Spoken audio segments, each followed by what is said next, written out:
Pero bueno, mis amados, habiendo dicho eso, les voy a pedir que se pongan de pie y vamos a estar yendo al Evangelio de Juan, capítulo 5, versículo 30 al 38. Evangelio de Juan, capítulo 5, versículo 30 al 38. Y el pasaje estará ahí en la pantalla. Usted puede seguirnos con su mirada. Juan 5, 30 al 38. La palabra del Señor dice así: yo no puedo hacer nada por iniciativa mía. Como oigo, juzgo. Y mi juicio es justo porque no busco mi voluntad, sino la voluntad del que me envió. Si yo solo doy testimonio de mí mismo, mi testimonio no es verdadero. Otro es el que da testimonio de mí. Y yo sé que el testimonio que da de mí es verdadero. Ustedes han enviado a preguntar a Juan y él ha dado testimonio de la verdad. Pero el testimonio que yo recibo no es de hombre, pero digo esto para que ustedes sean salvos. Él era lámpara que ardía y alumbraba, y ustedes estaban dispuestos a regocijarse por un tiempo en su luz. Pero el testimonio que yo tengo es mayor que el de Juan, porque las obras que el Padre me ha dado para llevar a cabo, las mismas obras que yo hago, dan testimonio de mí, de que el Padre me ha enviado.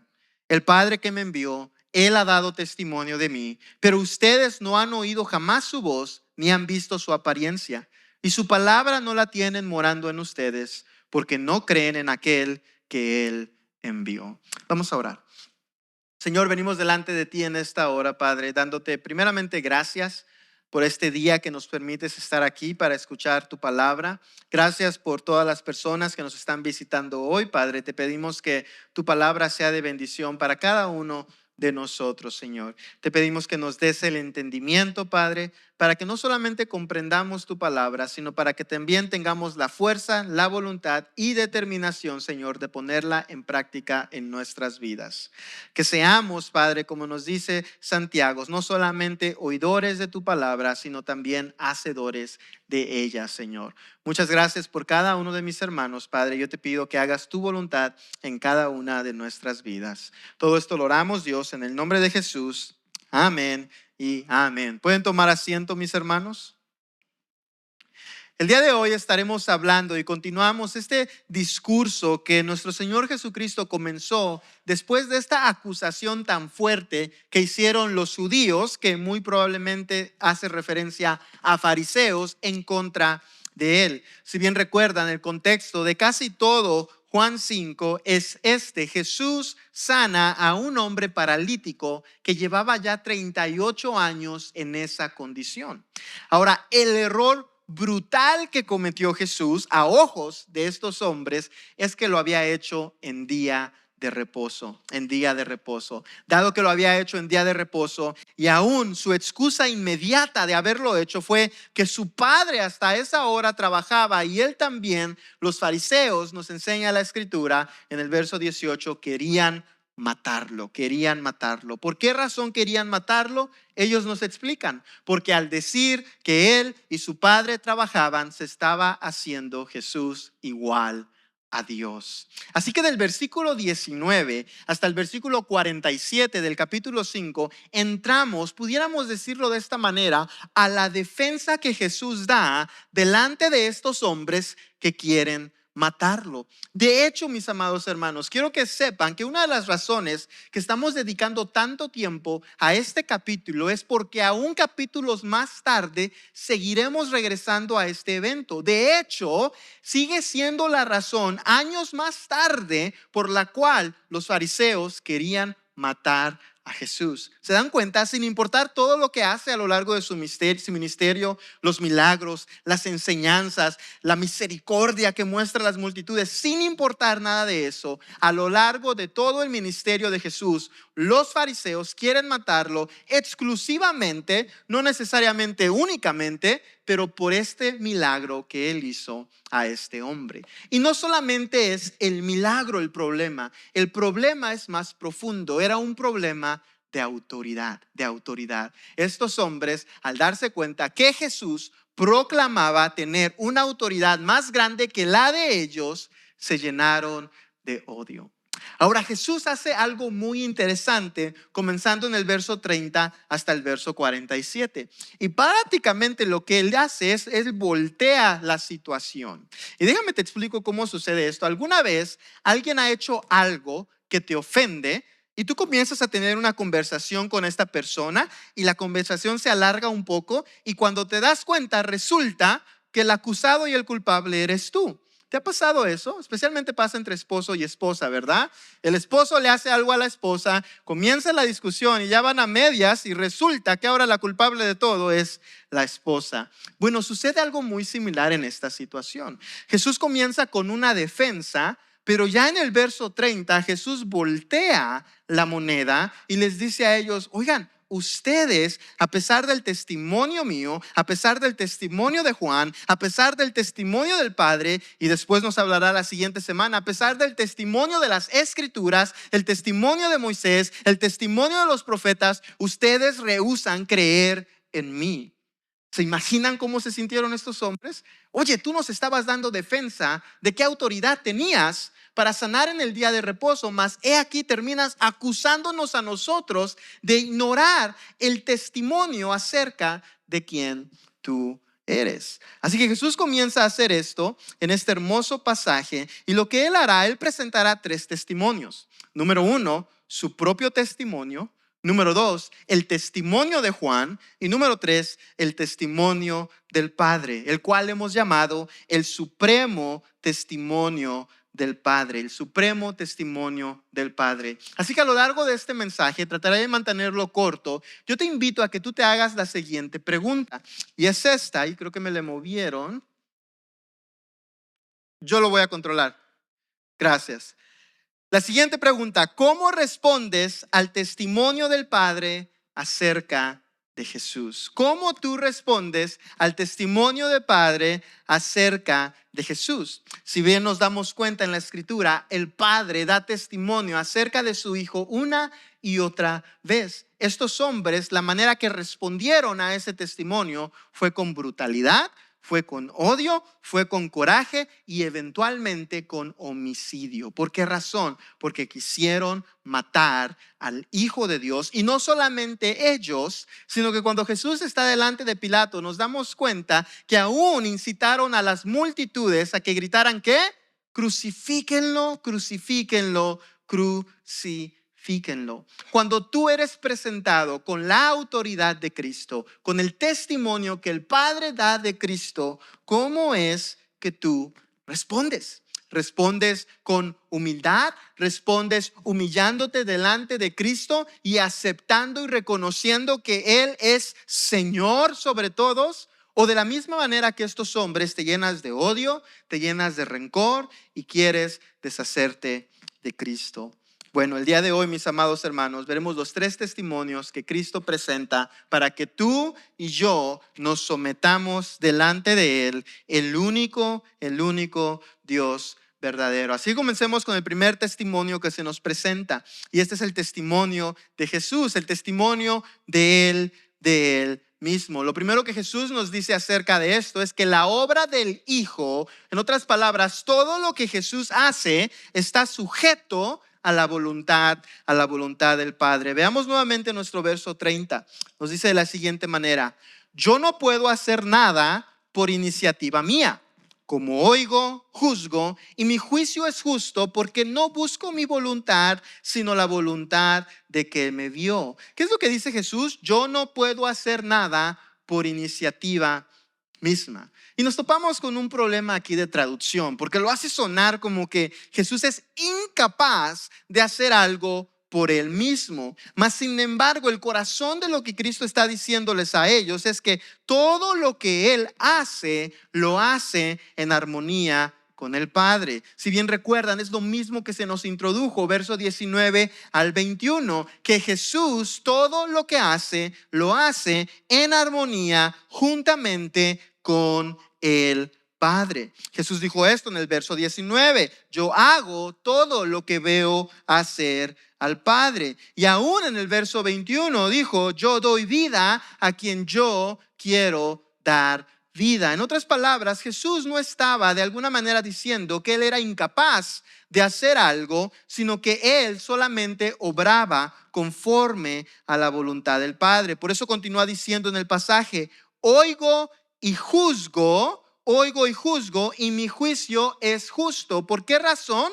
Porque no busco mi voluntad, sino la voluntad del que me envió. Jesús está regresando nuevamente al primer argumento que él le presentó a estos hombres, y es esto: la razón que yo sané a este hombre es porque fue la voluntad del Padre. ¿Quién eres tú para decirme por qué hice esto? En otras palabras, Jesús nuevamente comienza suavizando la situación con ellos y decirles, oye, la única razón que yo obré fue porque el Padre quiso que yo obrara, y como yo obré de acuerdo a la voluntad del Padre, entonces lo que yo hice es justo. Jesús simplemente está repitiendo un argumento que ya había hecho en el pasado, y es decir, oigan, escuchen, yo solamente obro como el Padre quiere que yo obre. Mas sin embargo, Jesús continúa hablando con ellos y ahora presenta que su testimonio de él es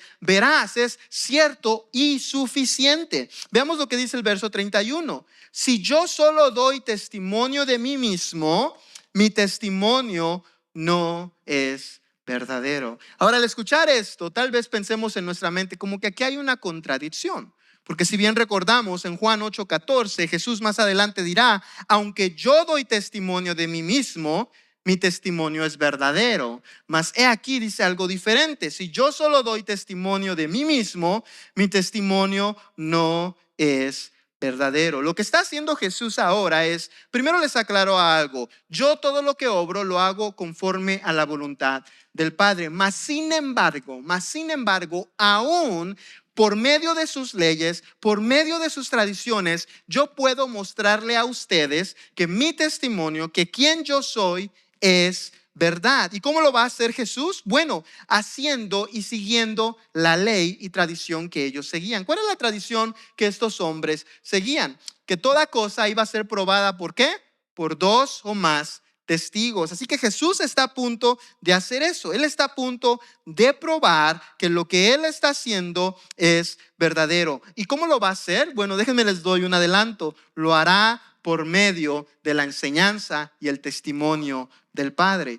Juan 12:49 nos dice, porque yo no he hablado por mi propia cuenta, sino que el Padre mismo que me ha enviado me ha dado mandamientos sobre lo que he de decir y lo que he de hablar. Y sé que su mandamiento es vida eterna. Por eso, lo que yo hablo, lo hablo tal como el Padre lo ha dicho. Esto es precisamente, mis amados hermanos, lo que Jesús está a punto de exponerle a estos hombres. Y ahora, ¿por qué Jesús lo va a hacer de esta manera? Bueno, porque la ley humana en el Mishnah de Kebutot 2:9 decía que ninguno es creído cuando testifica de sí mismo. Así que Jesús les reveló la verdad. ¿Cuál es la verdad? Yo hago lo que el Padre quiere que yo haga. Yo hago la voluntad del Padre. Y ahora Él les dice, mas sin embargo, yo entiendo que para ustedes eso no es suficiente. Porque para ustedes tiene que venir ¿de qué? De 2 o más testigos. Así que habiendo dicho eso, Jesús comienza a compartir lo siguiente. Mi testimonio es corroborado. En otras palabras, mi testimonio no nace de mi imaginación. Verso 32. Otro es el que da testimonio de mí, y yo sé que el testimonio que da de mí es verdadero. ¿Quién es este otro que da testimonio de Jesús? Bueno, Jesús va a introducir a 2 personas. Número 1, va a introducir a un ser humano, a Juan el Bautista. Y número 2, va a introducir al Padre, al Dios Todopoderoso. Jesús les está diciendo, esta verdad, esta realidad no solamente viene de mí, sino que es compartida por otros, y yo sé y yo tengo certeza de que es verdad. ¿Qué es lo que está haciendo Jesús aquí con estos hombres? Número 1, Jesús está mostrando gracia y misericordia. ¿Por qué gracia, mis hermanos? Bueno, para estos hombres el simple hecho de que Jesús dijera, yo hago lo que el Padre quiere que yo haga, debería de haber sido suficiente. ¿Sabes por qué? Porque ahí estaba la señal. ¿Quién puede sanar a alguien más que Dios? ¿Quién puede hacer algo milagroso más que Dios? Tenían la viva evidencia delante de ellos, mas no era suficiente. Así que Jesús ahora va a recurrir a la tradición de ellos para mostrarles cómo es que Él es Jesús. Pero antes de proseguir, me gustaría que te lleves este principio contigo. Y si tú tienes tus notas ahí, lo puedes anotar ahí. Y es este: puesto que Jesús jamás habla por iniciativa propia, su testimonio es el testimonio del Padre. Por tanto, responder al testimonio del Padre acerca de su Hijo significa recibir cada palabra del Hijo como palabra del Padre mismo. Este principio es bajo el cual se fundamenta todo lo que viene del discurso de Jesús. Jesús les está diciendo: si tú me escuchas a mí, tú escuchas al Padre. Si tú escuchas al Padre, tú me escuchas a mí. Si tú no me escuchas a mí, tú no escuchas al Padre. Y bajo ese fundamento es entonces que Jesús ahora comparte el testimonio de Juan. Y el testimonio de Juan, la manera que Jesús lo va a introducir, es como un testimonio que tiene peso, que tiene mucho peso. Juan 5:33 continúa diciendo: ustedes han enviado a preguntar a Juan y él ha dado testimonio de la verdad. Ustedes han enviado a preguntar a Juan y él ha dado testimonio de la verdad. ¿Se acuerdan a qué se está refiriendo Jesús? ¿Se acuerdan qué sucedió en el capítulo 1? Que nos dice que los fariseos mandaron a unos judíos a que le preguntaran a Juan quién era él. ¿Se acuerdan las preguntas? ¿Tú quién eres? ¿Eres el profeta? ¿Eres Jeremías? ¿Eres el Cristo? ¿Y qué contesta Juan a todas estas preguntas? Yo no soy. Yo no soy el profeta, yo no soy el Cristo, yo no soy Jeremías, yo simplemente soy ¿qué?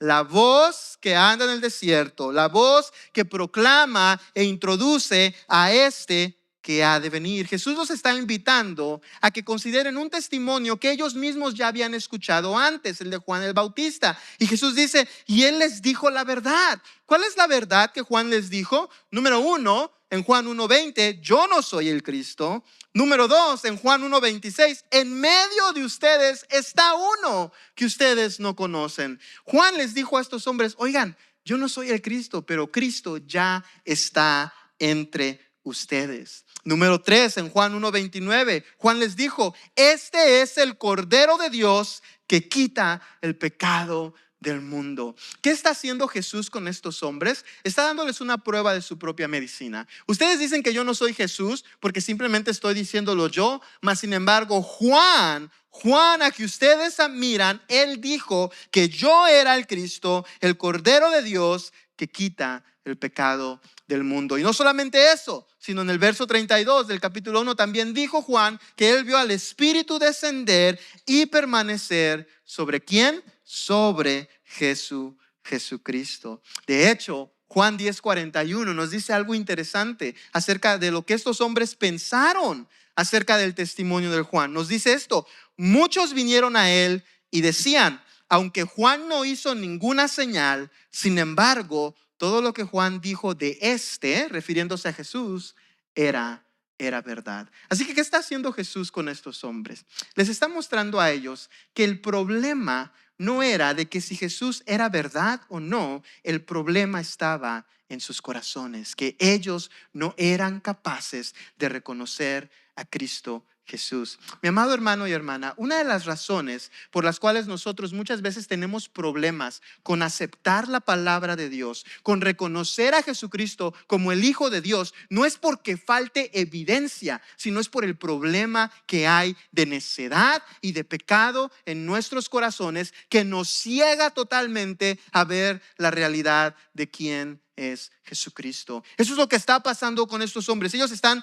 cegados totalmente. Y Jesús les está recordando algo. Oigan, ustedes mismos lo escucharon de Juan. ¿Cómo es posible que ustedes no me creen? Después Jesús nos dice qué tan buen testimonio es el que él recibe también.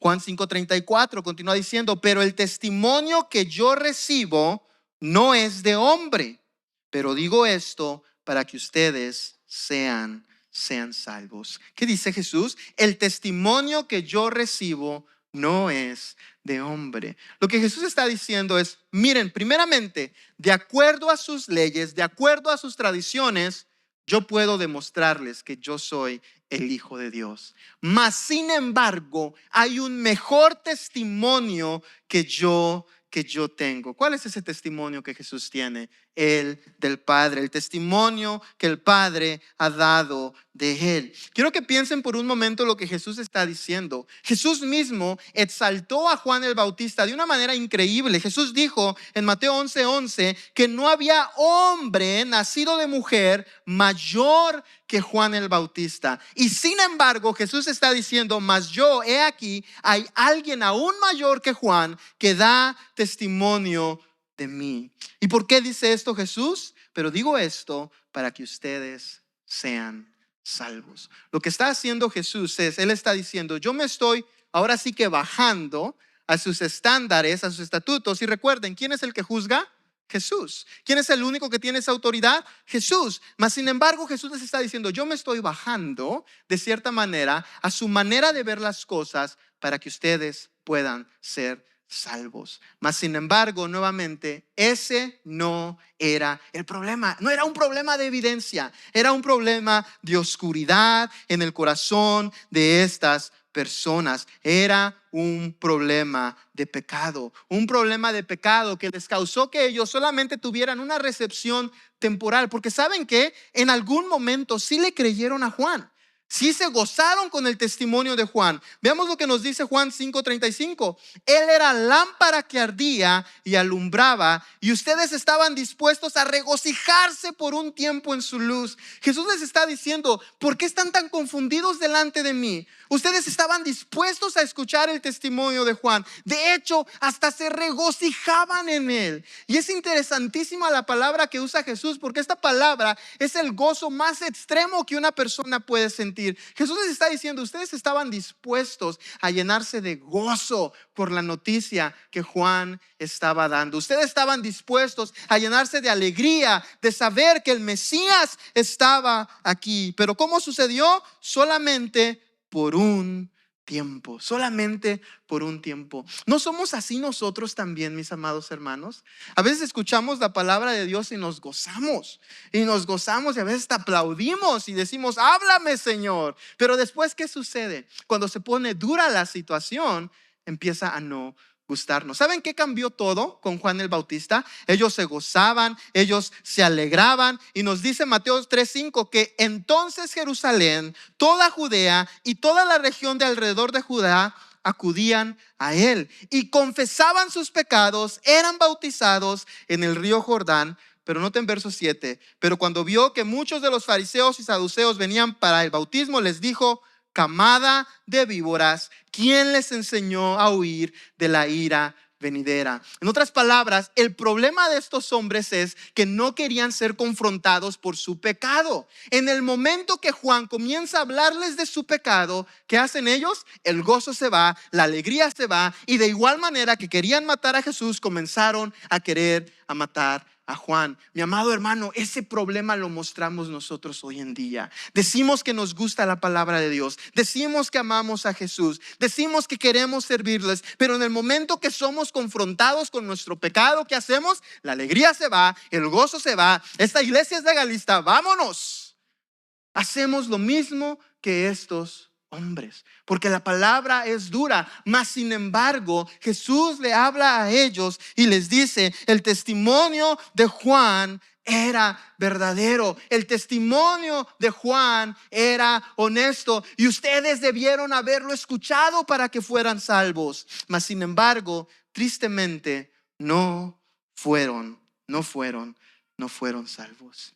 Esa luz que había en Juan, ¿saben quién la había dado? Le había dado Dios, le había dado Dios. Este pasaje que vemos aquí, esta palabra que usa el pasaje es muy interesante. Nos dice que ardía. Literalmente esto significa que había sido encendida por Dios. Era una luz que Dios había encendido en Juan para que estos hombres pudieran ver a su hijo. Era una profecía cumplida desde Salmo 132:17 que nos dice: allí haré surgir el poder de David, he preparado una lámpara para mi ungido. No para que el ungido pudiera ver, sino para que las personas pudieran ver al ungido. Y Jesús les dice: y ustedes la vieron y se gozaron, mas he aquí, quieren matarme, quieren matarme. ¿Cuál es el principio de este pasaje? Que Dios encendió el testimonio de Juan no para ser admirado, sino para conducir a los hombres al Hijo. Por tanto, responder al testimonio del Padre acerca de su Hijo exige un gozo que no dura por un tiempo, sino una fe que llega hasta Cristo y permanece en Él. Tristemente, el testimonio de Juan solamente lo produjo temporalmente, mas sin embargo Jesús está aquí a punto de predicar acerca de un testimonio que puede producir ese gozo no temporalmente, sino eternamente. ¿Por qué razón? Porque el testimonio de Padre primeramente es un testimonio expresado en poder. Verso 36, pero el testimonio que yo tengo es mayor que el de Juan. Acaba de decir Jesús, ese testimonio por el cual ustedes se llenaron de alegría no es nada comparado al que yo recibo del Padre. Porque las obras que el Padre me ha dado para llevar a cabo, las mismas obras que yo hago, dan testimonio de mí, del que el Padre me ha enviado. Jesús le está diciendo a estos hombres: si el testimonio de Juan no es suficiente, mira el testimonio del Padre, mira las obras que me ha dado. ¿Cuáles son esas obras? Miren a este paralítico que acabo de levantar. Eso no es suficiente para mostrarte que el Padre me ha enviado. Eso no es suficiente para mostrarte que yo y el Padre somos uno. Ve las obras del Padre. Oh, mi amado hermano, hoy vivimos en una generación que las personas tienen a dudar de Cristo, tienen a dudar de Dios, tienen a dudar de la verdadera vida que se encuentra en Jesús. Y la respuesta es simple: ve lo que Dios ha hecho. Mira la creación, mira la obra de Cristo, mira la obra de Cristo en tu vida. Eso es suficiente para mostrarte que Jesús es verdadero, que Jesús es verdadero. Jesús está invitando a estos hombres: oigan, simplemente presten atención a su alrededor. Dejen de estar engañados por la dureza de su corazón. Miren lo que Dios está haciendo a través de mí. Miren y tengan vida. Pero no solamente Dios, el Padre, había dado testimonio acerca de Jesús solamente por medio de las obras de Jesús, sino también es un testimonio que Él había dado a lo largo de todo el plan redentor. Por eso Jesús en el verso 37 les dice: el Padre que me envió, Él ha dado testimonio de mí, pero ustedes no han oído jamás su voz, ni han visto su apariencia. Jesús lo que está haciendo aquí, Él está yendo más al pasado. Jesús está diciendo: el Padre siempre ha dado testimonio de mí. Desde el principio de la creación, el Padre ha dado testimonio del Hijo. A lo largo de Génesis, a lo largo de Éxodo, a lo largo de toda la Biblia, el Padre ha dado testimonio que Jesucristo es el Hijo de Dios. Mas sin embargo, estos hombres no creen. Jesús está diciendo lo mismo que encontramos en Hebreos 1:1, que Dios, habiendo hablado hace mucho tiempo, en muchas ocasiones y de muchas maneras a los padres por los profetas, en estos últimos días nos ha hablado por su Hijo. Esa es la verdad que Jesús le está diciendo a estos hombres: el Padre ha hablado acerca de mí. ¿Pero qué?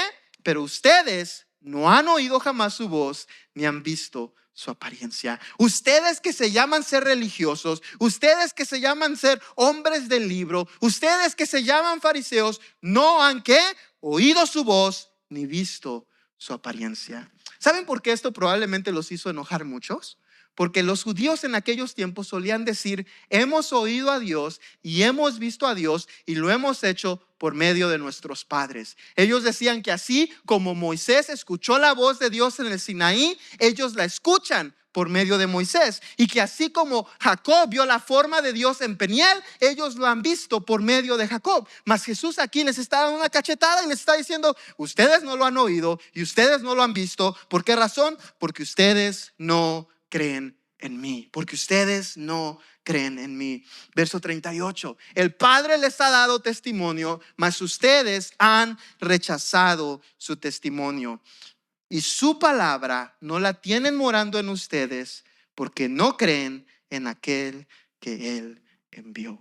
Lo que Jesús está diciéndole a estos hombres es: el Padre ha hablado, el Padre ha dado testimonio, el Padre ha dado evidencia, lo ha dado por medio de las obras que yo hago, lo ha dado a lo largo del plan de redención, lo ha hablado por medio de sus mismos profetas. Mas ustedes, ¿qué?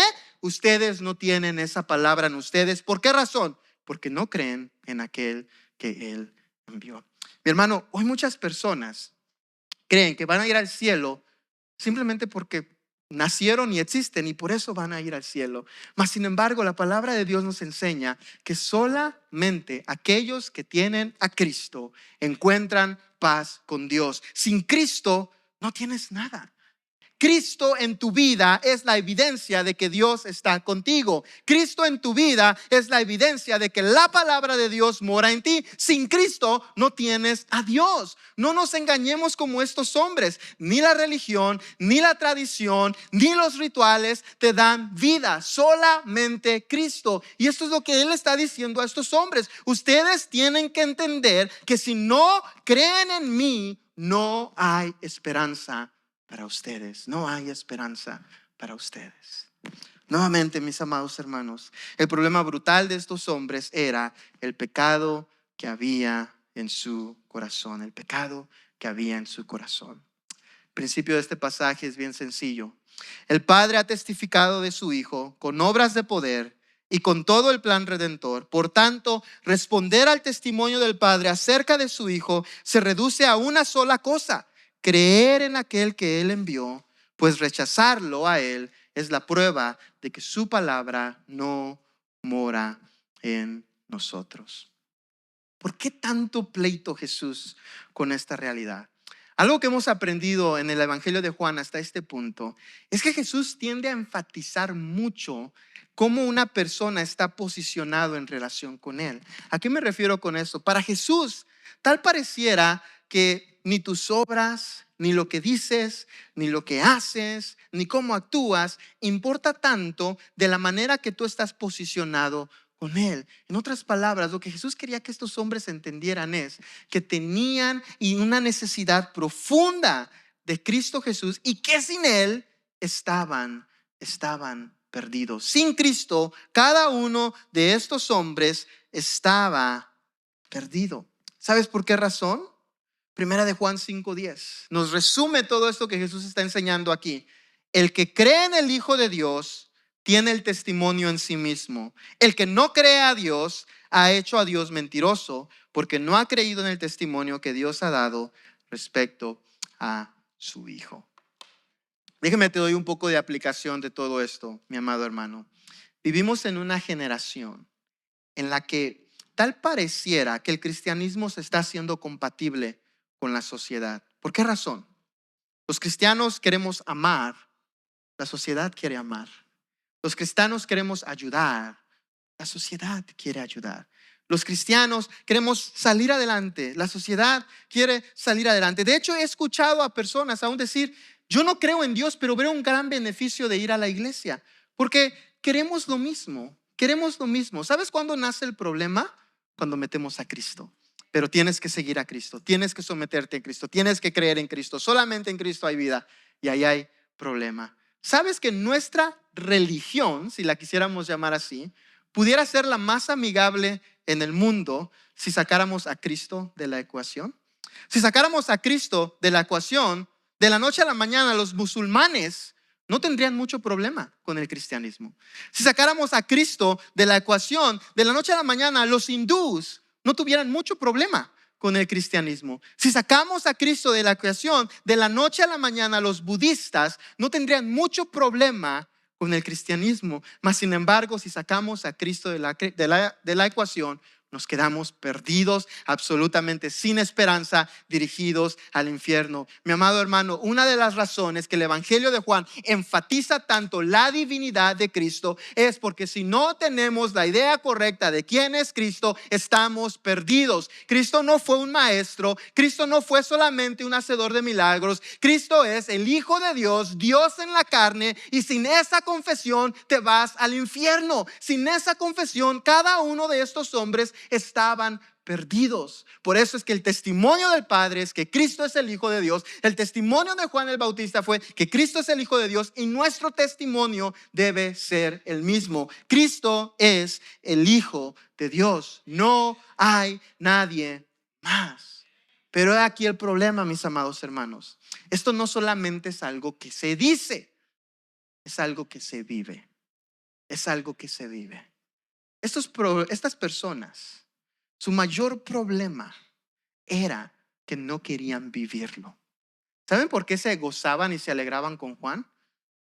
Oye, este habla bien bonito. Las multitudes lo siguen. Vamos a hacerlo fariseo. A Jesús al comienzo lo veían de la misma manera. ¿Recuerdan Nicodemo? Oye, tú tienes que ser un maestro que viene de Dios, porque solamente alguien que venga de Dios puede hacer las cosas que tú haces. En otras palabras, queremos traer a Cristo y que Cristo se alinee con nuestras preconcepciones de la vida, mas sin embargo no queremos ir a Cristo y nosotros alinearnos con Él.